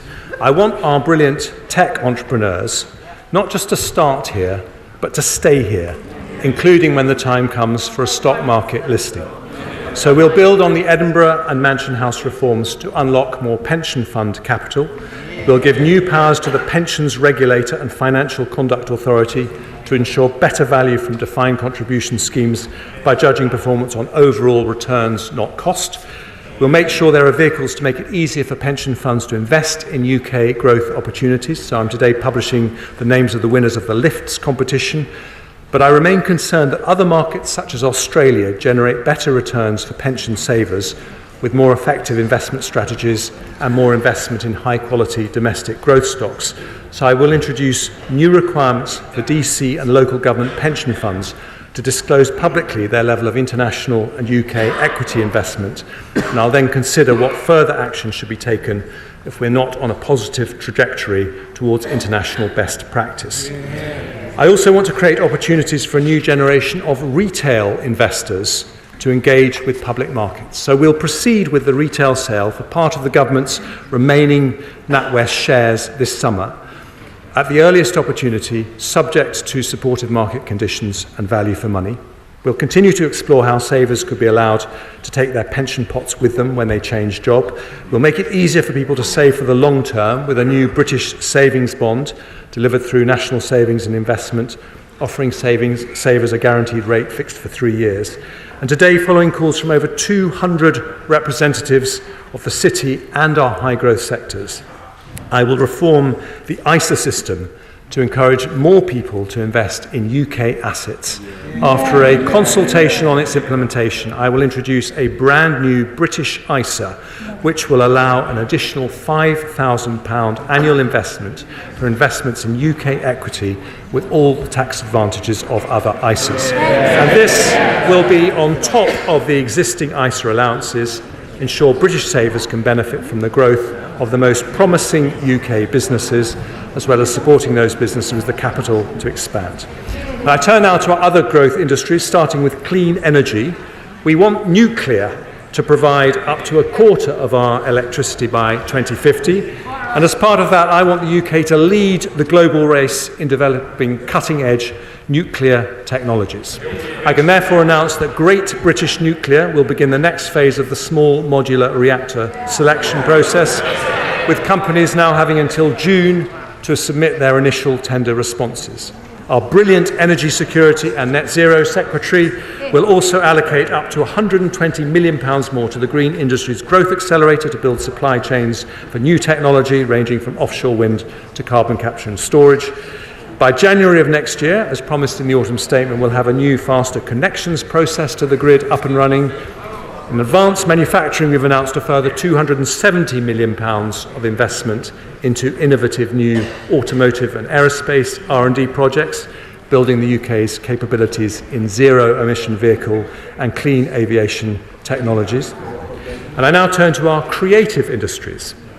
We have become Europe's largest film and TV production centre, with Idris Elba, Keira Knightley and Orlando Bloom all filming their latest productions here. Studio space in the UK has doubled in the last 3 years, and at the current rate of expansion, next year we will be second only to Hollywood globally. In the autumn statement, I committed to providing more tax relief for visual effects in film and high-end TV. I can today confirm that we will increase the rate of tax credit by 5% and remove the 80% cap for visual effects costs in the audiovisual expenditure credit. Having worked closely with the Culture Secretary and listened carefully to representations from companies like Pinewood, Warner Brothers and Sky Studios, we'll provide eligible film studios in England with a 40% relief on their gross business rates until 2034. And having heard representations from the British Film Industry Pact and indeed the Prime Minister, we will introduce a new tax credit for UK independent films with a budget of less than £15 million. For our creative industries more broadly, we will provide £26 million of funding to our preeminent theatre, the National Theatre, to upgrade its stages. And today I particularly want to recognise the contribution of our creative industries and the tourism that comes from orchestras, museums, galleries and theatres. In the pandemic, we introduced higher 45% and 50% levels of tax relief, which were due to end in March 25. They have been a lifeline for performing arts across the country. Today, in recognition of their vital importance to our national life, I can announce I am making those tax reliefs permanent at 45% for touring and orchestral productions and 40% for non-touring productions. Lord Lloyd Webber says this will be a once-in-a-generation transformational change that will ensure Britain remains the global capital of creativity. I suspect the new theatre release may be of particular interest to the Shadow Chancellor, who seems to fancy her thespian skills when it comes to acting like a Tory. The trouble is, we all know how her show ends. Higher taxes, like every Labour government in history.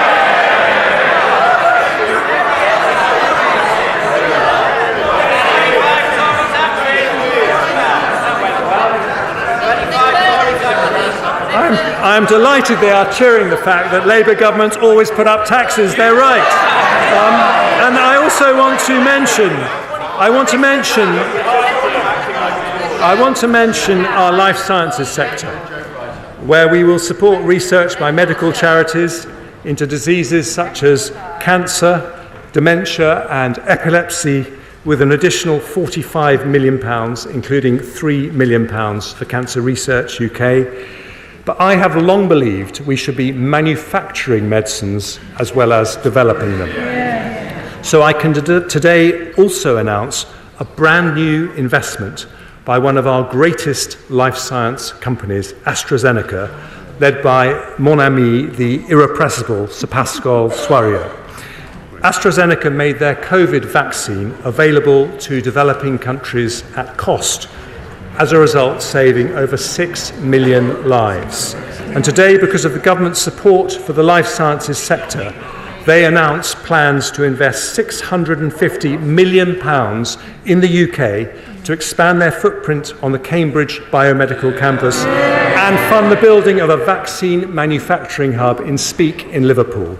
More investment, better jobs in every corner of the country in a long-term budget for growth from a Conservative government.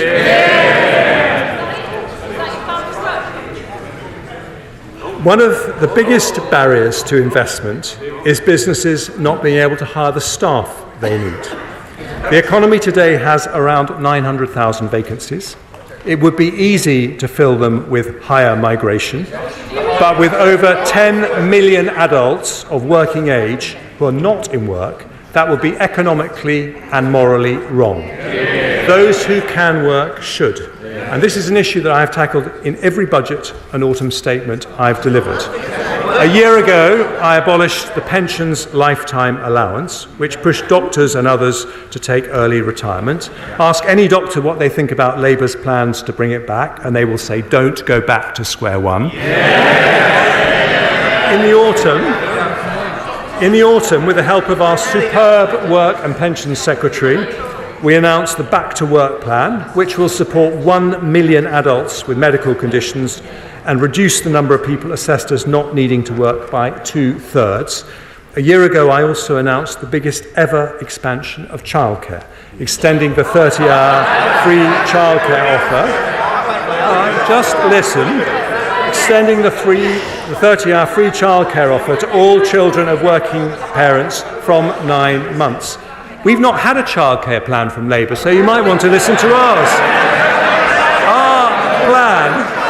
Our plan will mean an extra 60,000 parents enter the workforce in the next 4 years, a tremendous achievement for the Education Secretary, who I think is doing an effing good job.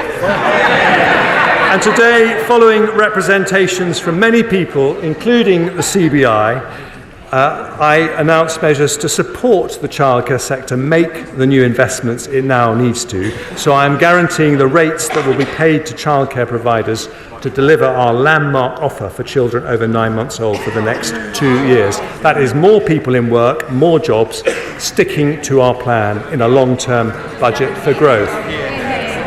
And I now turn to public services.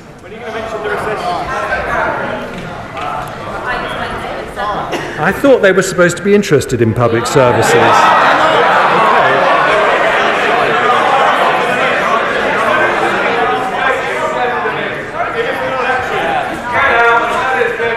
I can wait.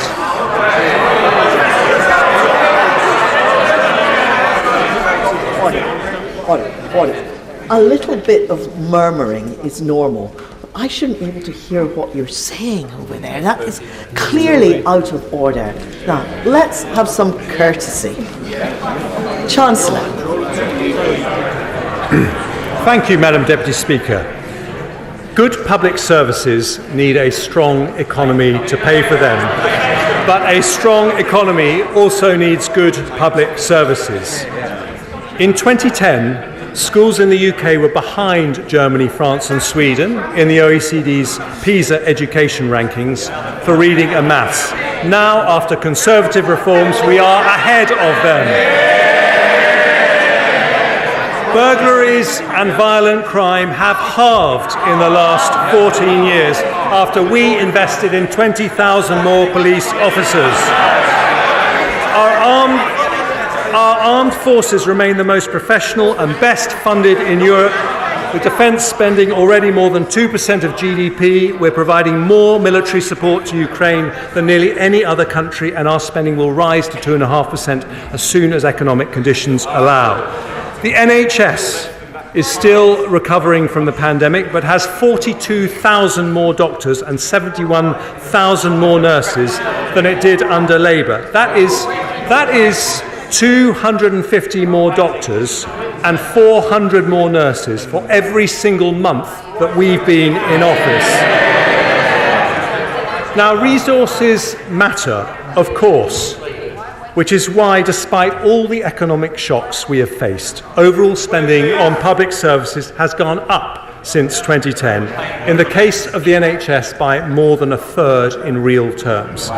But although spending has continued to rise every year, public sector productivity still remains below pre-pandemic levels by nearly 6%. This demonstrates that the way to improve public services is not always more money or more people. We also need to run them more efficiently. We need a more productive state, not a bigger state. In autumn 2022, I set day-to-day spending to increase by 1% a year in real terms over the next Parliament. Some say that's not enough and we should raise spending by more. Others say it's too much and we should cut it to improve efficiency. Neither are right. It's not fair to ask taxpayers to pay for more when public service productivity has fallen. Nor would it be wise to reduce that funding given the pressures public services face. So I'm keeping the planned growth in day-to-day spending at 1% in real terms, but we are going to spend it better. So today, they don't have a plan for public services, like everything else, so why not listen to ours? Today I am announcing a landmark public sector productivity plan that restarts public service reform and changes the Treasury's traditional approach to public spending. And I start with our biggest and most important public service, the NHS. One of my greatest privileges was to be Health Secretary. Thanks to the NHS, I have 3 gorgeous children, the oldest of whom has been patiently listening in the gallery. The NHS is rightly the biggest reason most of us are proud to be British, but the systems that support its staff are often antiquated. Doctors, nurses and ward staff spend hours every day filling out forms when they could be... Mr. Streeting, when patients don't show up... I don't like to interrupt the Chancellor. You're too close to me to be shouting that loudly. If you want to shout that loudly, you should go and sit away up there. I apologise for interrupting the Chancellor.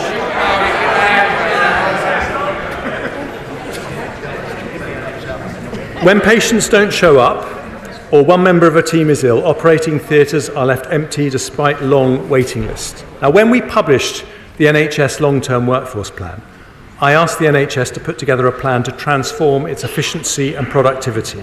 I wanted better care for patients, more job satisfaction for staff, and better value for taxpayers. Making changes on the scale we need is not cheap.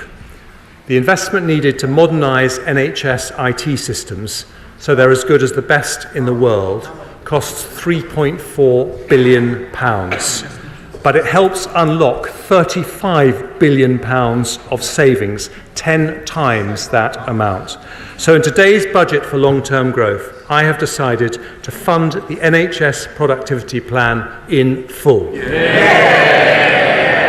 With that new investment, we will slash the 13 million hours lost by doctors and nurses every year to outdated IT systems. We will cut down and potentially halve form filling by doctors using AI. We will digitise operating theatre processes, allowing the same number of consultants to do an extra 200,000 operations a year. We'll fund improvements to help doctors read MRI and CT scans more accurately and quickly, speeding up results for 130,000 patients every year and saving thousands of lives, something I know would have delighted my brother Charlie, who I recently lost to cancer.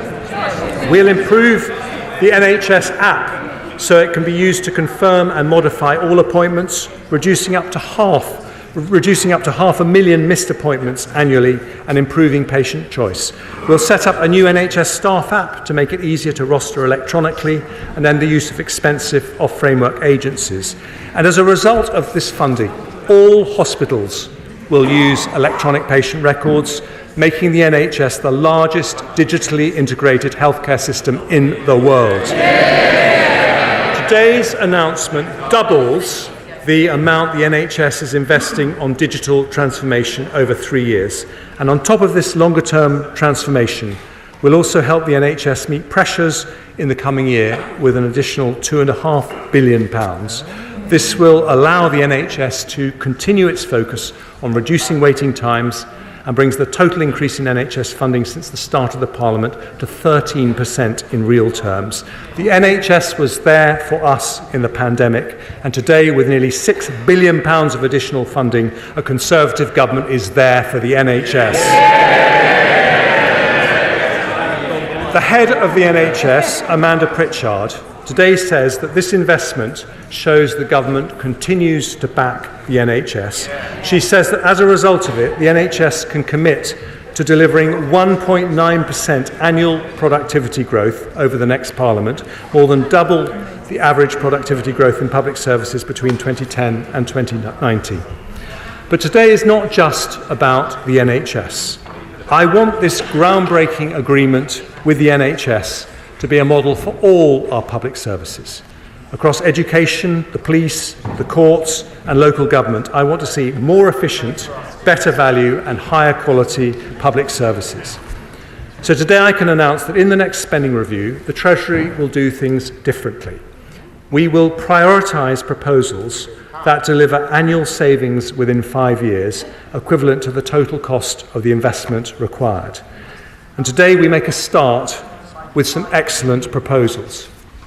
Violence reduction units and hotspot policing have prevented an estimated 136,000 knife crimes and other violent offences, as well as over 3,000 hospital admissions. Every crime costs money, so we will provide £75 million to roll that model out in England and Wales. Police officers waste around 8 hours a week on unnecessary admin. With higher productivity, we could free the equivalent of 20,000 police officers over a year. So we will spend £230 million rolling out time and money-saving technology, which speeds up police response times by allowing people to report crimes by video call and, where appropriate, use drones as first responders. Too many legal cases, particularly in family law, should never go to court, and it would cost us less if they didn't. So we'll spend £170 million to fund non-court resolution, reduce reoffending and digitise the court process. Too many children in care end up being looked after by unregistered providers that are much more expensive. So we'll invest £165 million over the next 4 years to reduce that cost by increasing the capacity of the Children's Homes estate. Special education need provision can be excellent when outsourced to independent sector schools, but also expensive. So we'll invest £105 million over the next 4 years to build 50 new special free schools to create additional high-quality places and increase choice for parents. And we'll also put in place a plan to realise the tens of billions of savings recommended in an excellent speech by the head of the National Audit Office. The OBR say a 5% increase in public sector productivity would be the equivalent of around £20 billion in extra funding. With these plans, we can deliver that and more. And if we ensure they are cash-releasing savings, as we are committed to doing, it will be possible to live with more constrained spending growth without cutting services valued by the public. So with the energy and drive of my talented Chief Secretary to the Treasury, we launch our public sector productivity plan in today's budget for long-term growth, more investment, more jobs, better public services, and one more thing, lower taxes.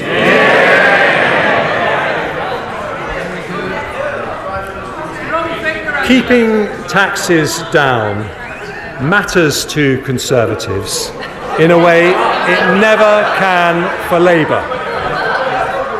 We believe that in a free society, the money you earn doesn't belong to the government, it belongs to you. And if we want to encourage hard work, we should let people keep as much of their own money as possible. Conservatives look around the world at economies in North America and Asia and notice that countries with lower taxes generally have higher growth. Now, economists argue about cause and correlation, but we know that lower taxed economies have more energy, more dynamism and more innovation, and we know that's Britain's future too. Before I explain how we will bring down taxes, I start with some measures to make our system simpler and fairer. To discourage non-smokers from taking up vaping, we're today confirming the introduction of an excise duty on vaping products from October 26 and publishing a consultation on its design. Because vapes can also play a positive role in helping people quit smoking, we'll introduce a one-off increase in tobacco duty at the same time to maintain the financial incentive to choose vaping over smoking. I'll make a one-off adjustment to rates of air passenger duty on non-economy flights only to account for high inflation in recent years, and I'll provide HMRC with the resources they need to ensure everyone pays the tax they owe, leading to an increase in revenue collected of over £4.5 billion across the forecast period. Next, I turn to property taxation.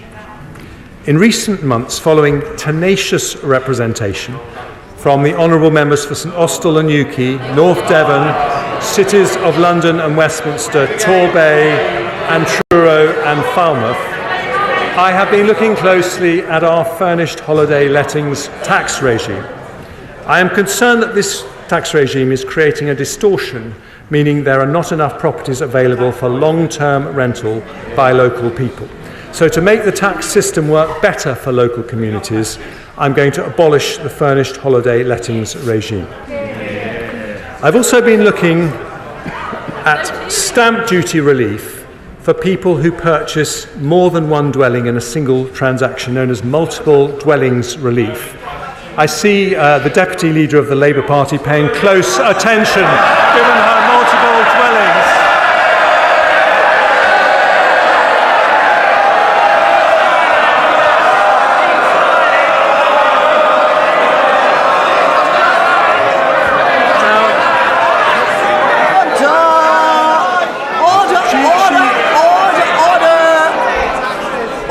Order. Too much excitement. We haven't actually heard, because we can't hear what the Chancellor is trying to say. Okay, and I can hear who is shouting there. You won't get to speak later. Chancellor. I'm sorry to disappoint her, but multiple dwellings relief was not actually designed for her, but intended to...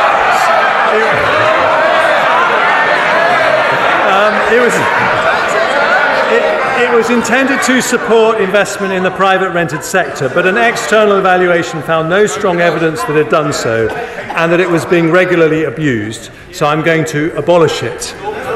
And finally, as part of this budget, both the Treasury, a part of our look on property taxation, both the Treasury and the OBR have looked at the costs associated with our current levels of capital gains tax on property.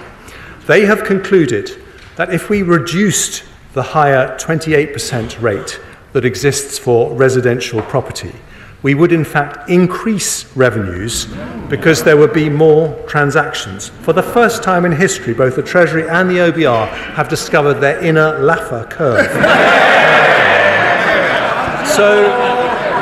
So today I'm going to reduce the higher rate of property capital gains tax from 28% to 24%. That really is for you, Angela.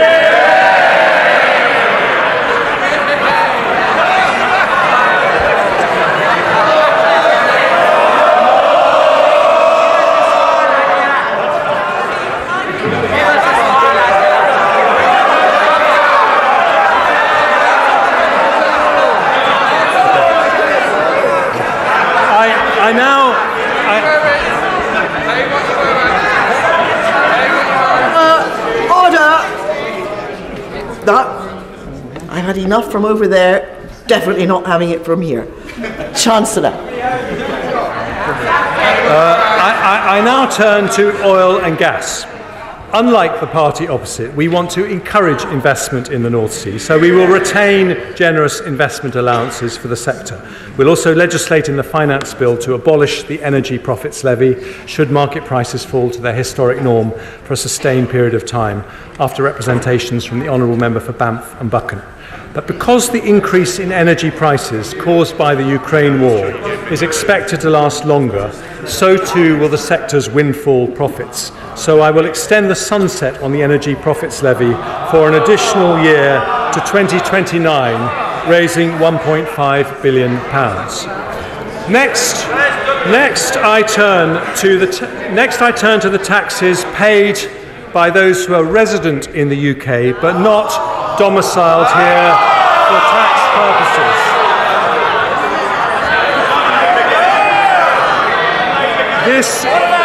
This is a category of people known as non-doms.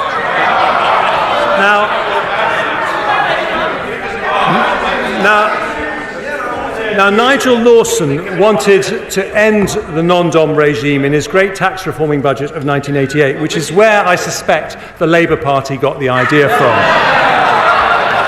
But I too have always believed that provided we protect the UK's attractiveness to international investors, those with the broadest shoulders should pay their fair share.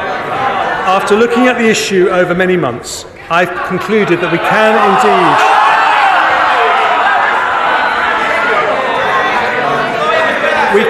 indeed introduce a system which is both fairer and remains competitive with other countries.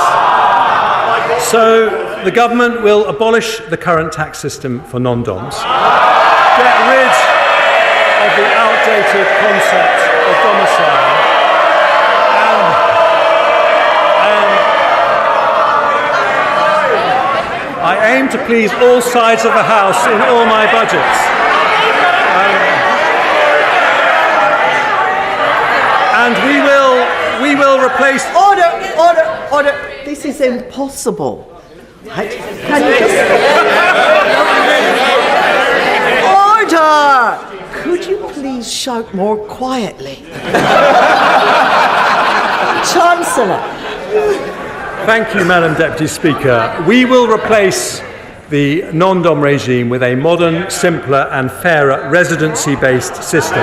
From April 25, new arrivals to the UK will not be required to pay any tax on foreign income and gains for their first 4 years of UK residency, a more generous regime than at present, and one of the most attractive offers in Europe. But after 4 years, those who continue to live in the UK will pay the same tax as other UK residents. Recognising the contribution of many of these individuals to our economy, we will put in place transitional arrangements for those benefiting from the current regime.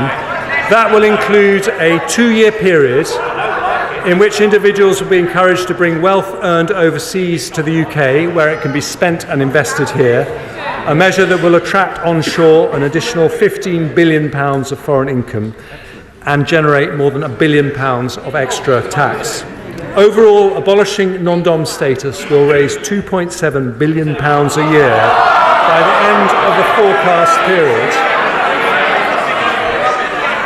That is money the party opposite planned to use for spending increases, but today a Conservative government makes a different choice. We use that revenue to help cut taxes on working families.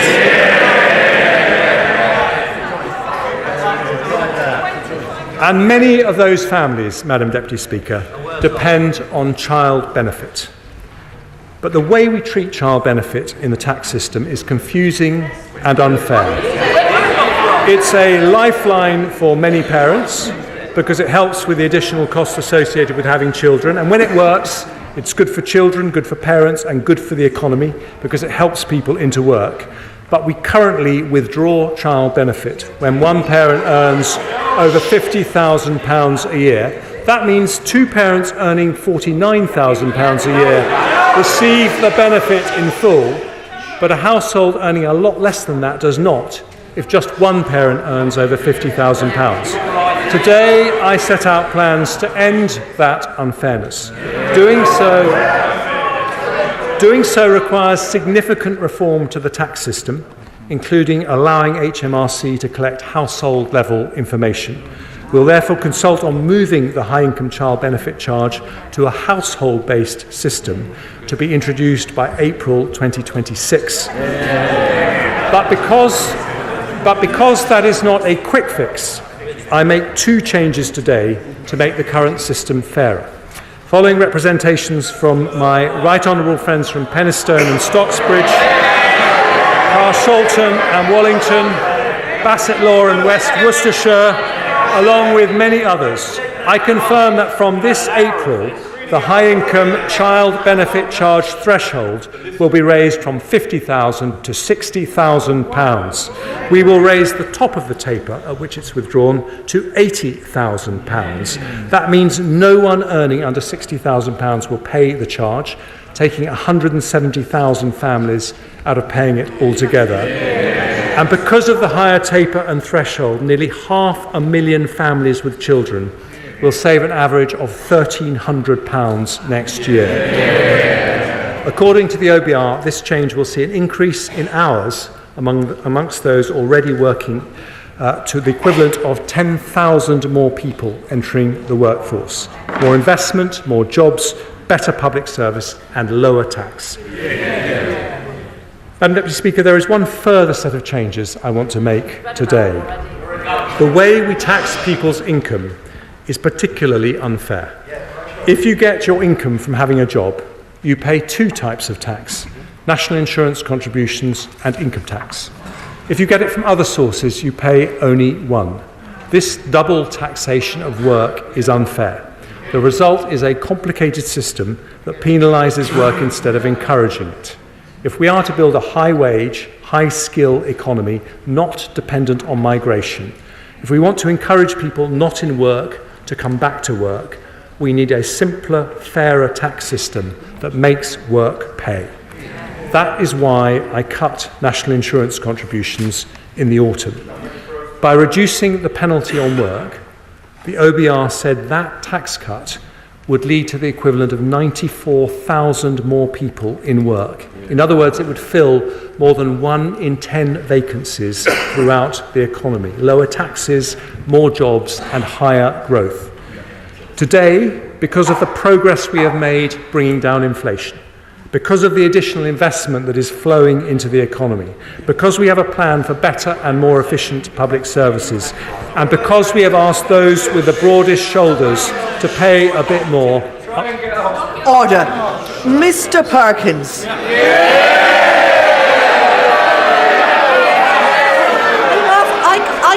I can manage, thank you very much. 5 times I've heard what you said. I let you away with it. Now that's enough. One more strike and you're out.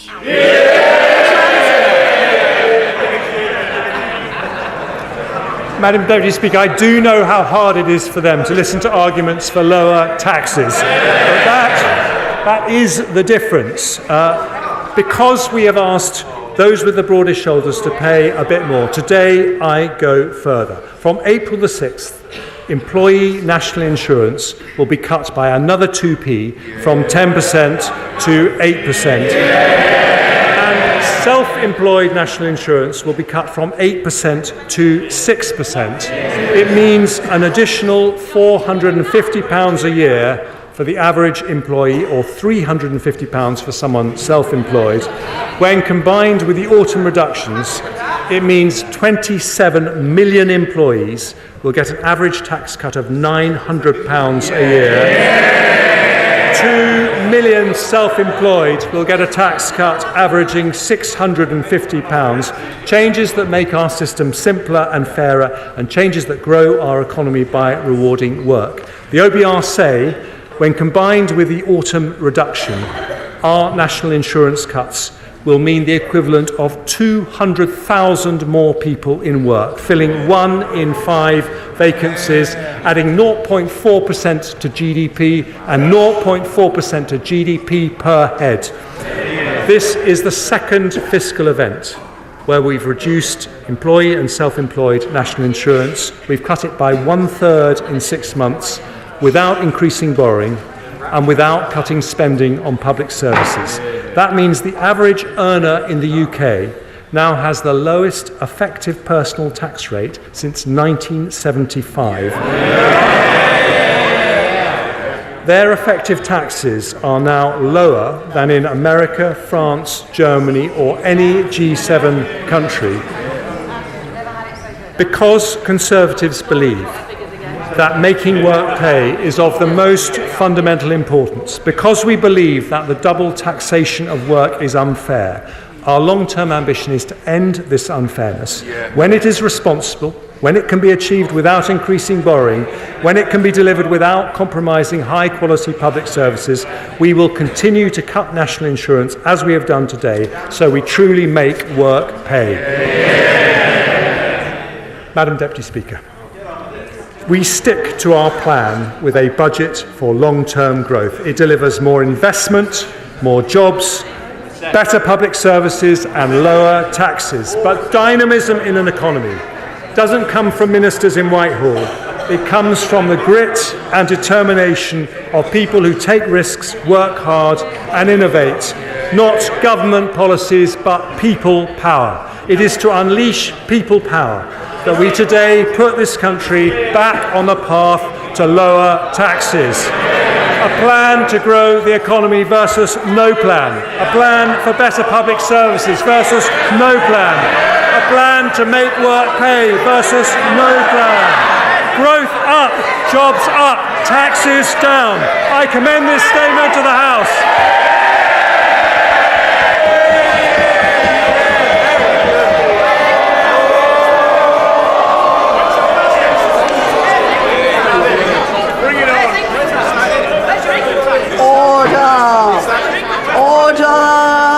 Understanding Order number 51, the first motion entitled Provisional Collection of Taxes must be decided without debate. Will the Chancellor of the Exchequer please move formally? The question is that pursuant to Section 5 of the Provisional Collection of Taxes Act 1968, provisional statutory effect shall be given to the following motions: stamp duty, land tax, first-time buyers relief, new leases acquired on bare trust, motion number 8. Stamp duty, land tax, registered providers of social housing, motion number 9. Stamp duty, land tax, purchases by public bodies, motion number 10. Value added tax, late payment interest and repayment interest, motion number 22. As members of that opinion say aye. Aye. Of the contrary, no.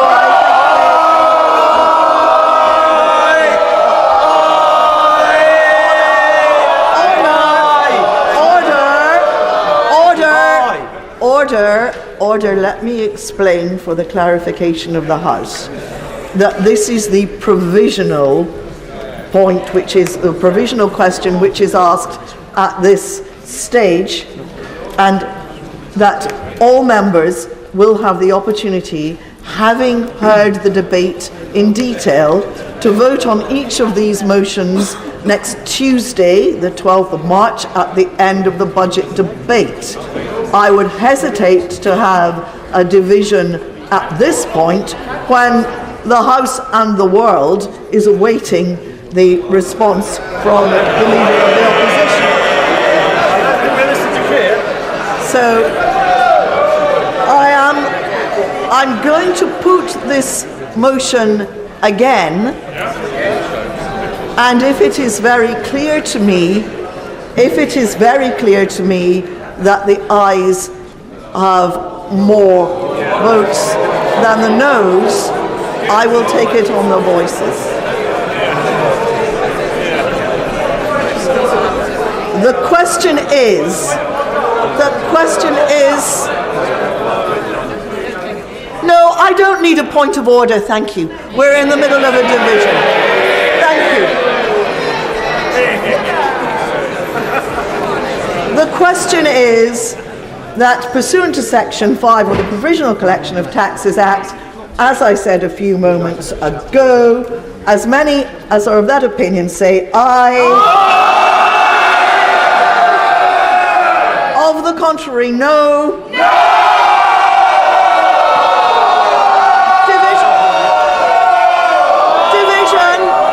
Division. Clear the lobby. Shouting.